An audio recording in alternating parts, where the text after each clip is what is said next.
We have grown revenue streams around our AT220, of course, and we're looking for data coming through our clinical and oral delivery pipeline. So, I'm really confident around the company and its prospects moving forward.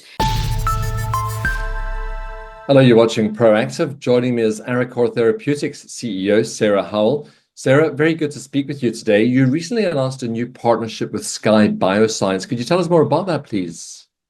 Yeah, as you said, we announced a formulation development collaboration with Skye Biosciences. They're a NASDAQ-listed clinical stage biotech company, and it's to leverage our innovative and proprietary formulation technology platform that we call Arestat to develop a novel enhanced formulation of Skye's nimacimab, which is a CB1 inhibitor, which is currently being studied in a phase 2 clinical trial. So, this product has the potential to be a next generation weight loss therapeutic to safely and effectively reduce weight in patients with obesity. So clearly a really exciting area, and an area that we're also engaged in as well, which I'm sure we'll talk about later. And our target here is to use our expertise and technology platform to develop a higher concentration format of their proprietary products. So higher concentrations, of course, means that you have the potential to reduce the frequency of dosing. And this can bring benefits to patients in terms of improved adherence and compliance, which can improve outcomes there. So we're really excited about this collaboration with Skye. Sarah, this is the third partnership you've announced so far in 2025. Why are these companies choosing to partner with Arecor? Yeah, so major pharmaceutical and biotech companies come to Arecor simply because we're able to leverage our proprietary platform and also our expertise to develop enhanced versions of their products. So these were with enhanced properties that bring improvements to patients that are otherwise unachievable. And again, the Skye Biosciences partnership is a great example of this. And as you mentioned, we've entered into 3 collaboration agreements so far this year, so great momentum for us. And I think that's a key validation of the value that we bring to the table here.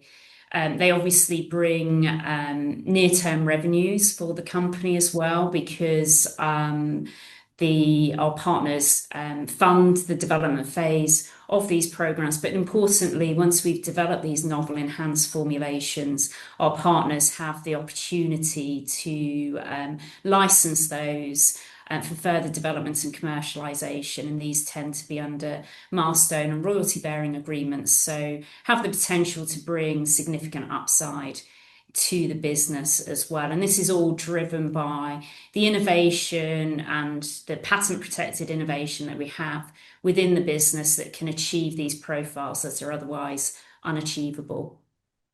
How about the longer-term upside potential from these license agreements? You have a number of products already under license. How are those progressing? Yeah, so we have 3 products under license currently. The most advanced of those is a product called AT220. It's a biosimilar product that incorporates the Arestat technology. That was actually launched by our partner at the end of 2023, and they're rolling that out globally. And so that's generating now growing revenue streams for Arecor under a global royalty-bearing license. So that's a great example of both the value of our technology that it can bring to partners and patients, but also, of course, of the long-term value that can be generated through these recurring royalty streams. We also have a product under license with Sanofi, obviously a major pharmaceutical company that's in the rare disease area. That product is currently in a pivotal registrational clinical study, so the last clinical study prior to filing for approval and commercialization. So we look forward there again to Sanofi as our partner, bringing that product to market. And then most recently, at the back end of 2024, we entered into another license with a specialty pharmaceutical company here. So this was AT351, it's known as at the moment. And it has the potential to be the first and potentially only ready-to-use medicine for use in the specialty hospital area. So again, bringing significant advantages to patients and caregivers. So these all have the potential, of course, as they generate near-term revenue, but that longer-term recurring revenue as well for the business under those milestone royalty-bearing agreements. Can we expect to see more collaborations this year? What else should we be looking out for from Arecor?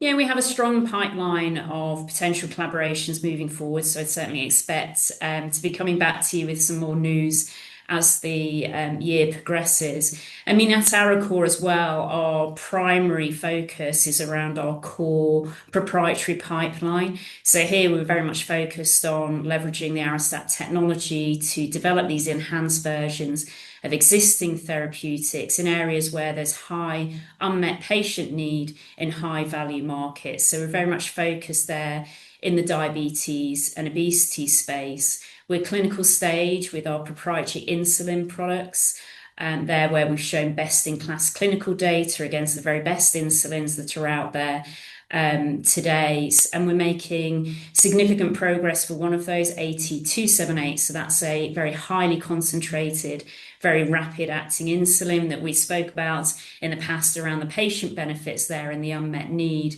And we're making significant progress towards striking a strategic partnership there for the further development and commercialization of AT278. So certainly look out for news around that.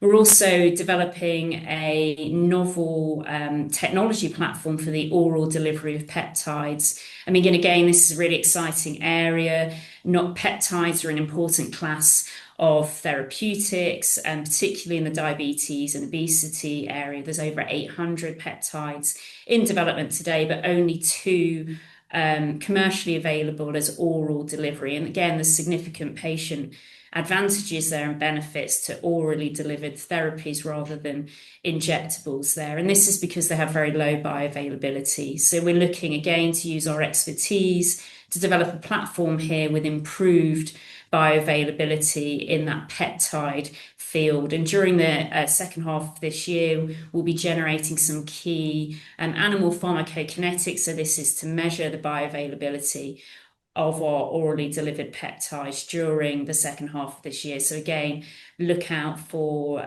news around that really exciting area there.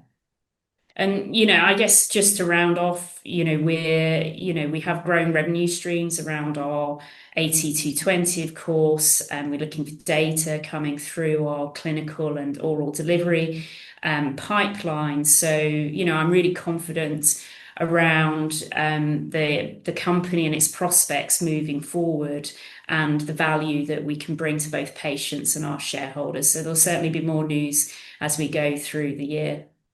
It sounds like a very busy period ahead, Sarah. I hope you'll keep us updated on any progress. Thank you very much for speaking with us today. Thank you. Sarah Howell, CEO of Arecor Therapeutics.